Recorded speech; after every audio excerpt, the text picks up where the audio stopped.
Artificial artists. The painting fool is one of a growing number of computer programs which, so their makers claim, possess creative talents.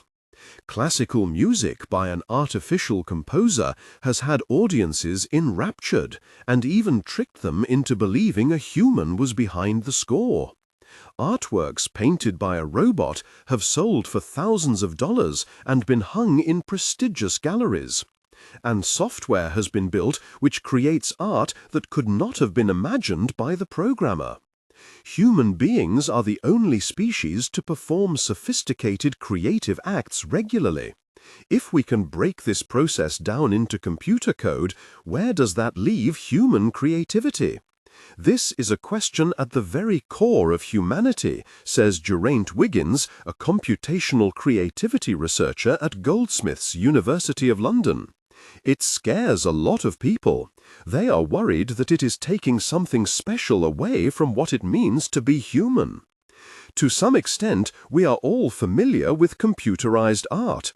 The question is, where does the work of the artist stop and the creativity of the computer begin? Consider one of the oldest machine artists, Aaron, a robot that has had paintings exhibited in London's Tate Modern and the San Francisco Museum of Modern Art. Aaron can pick up a paintbrush and paint on canvas on its own. Impressive, perhaps, but it is still little more than a tool to realize the programmer's own creative ideas. Simon Colton, the designer of the painting fool, is keen to make sure his creation doesn't attract the same criticism. Unlike earlier artists such as Aaron, the painting fool only needs minimal direction and can come up with its own concepts by going online for material. The software runs its own web searches and trawls through social media sites. It is now beginning to display a kind of imagination too, creating pictures from scratch. One of its original works is a series of fuzzy landscapes depicting trees and sky. While some might say they have a mechanical look, Colton argues that such reactions arise from people's double standards towards software-produced and human-produced art. After all, he says, consider that the painting fool painted the landscapes without referring to a photo. If a child painted a new scene from its head, you'd say it has a certain level of imagination, he points out. The same should be true of a machine. Software bugs can also lead to unexpected results. Some of the painting fool's paintings of a chair came out in black and white, thanks to a technical glitch. This gives the work an eerie, ghost-like quality. Human artists like the renowned Ellsworth Kelly are lauded for limiting their color palette. So, why should computers be any different? Researchers like Colton don't believe it is right to measure machine creativity directly to that of humans, who have had millennia to develop our skills. Others, though, are fascinated by the prospect that a computer might create something as original and subtle as our best artists. So far, only one has come close. Composer David Cope invented a program called Experiments in Musical Intelligence, or EMI.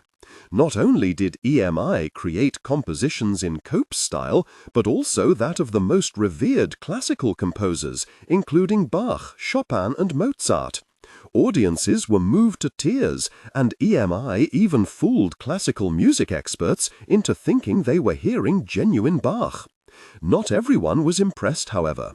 Some, such as Wiggins, have blasted Cope's work as pseudoscience and condemned him for his deliberately vague explanation of how the software worked. Meanwhile, Douglas Hofstadter of Indiana University said EMI created replicas which still rely completely on the original artist's creative impulses. When audiences found out the truth, they were often outraged with Cope, and one music lover even tried to punch him. Amid such controversy, Cope destroyed EMI's vital databases. But why did so many people love the music, yet recoil when they discovered how it was composed? A study by computer scientist David Moffat of Glasgow Caledonian University provides a clue. He asked both expert musicians and non-experts to assess 6 compositions. The participants weren't told beforehand whether the tunes were composed by humans or computers, but were asked to guess and then rate how much they liked each one. People who thought the composer was a computer tended to dislike the piece more than those who believed it was human. This was true even among the experts, who might have been expected to be more objective in their analyses. Where does this prejudice come from? Paul Bloom of Yale University has a suggestion. He reckons part of the pleasure we get from art stems from the creative process behind the work. This can give it an irresistible essence, says Bloom. Meanwhile, experiments by Justin Kruger of New York University have shown that people's enjoyment of an artwork increases if they think more time and effort was needed to create it.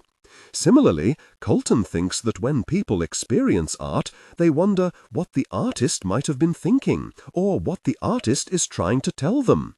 It seems obvious, therefore, that with computers producing art, this speculation is cut short. There's nothing to explore. But as technology becomes increasingly complex, finding those greater depths in computer art could become possible. This is precisely why Colton asks the painting fool to tap into online social networks for its inspiration. Hopefully this way it will choose themes that will already be meaningful to us.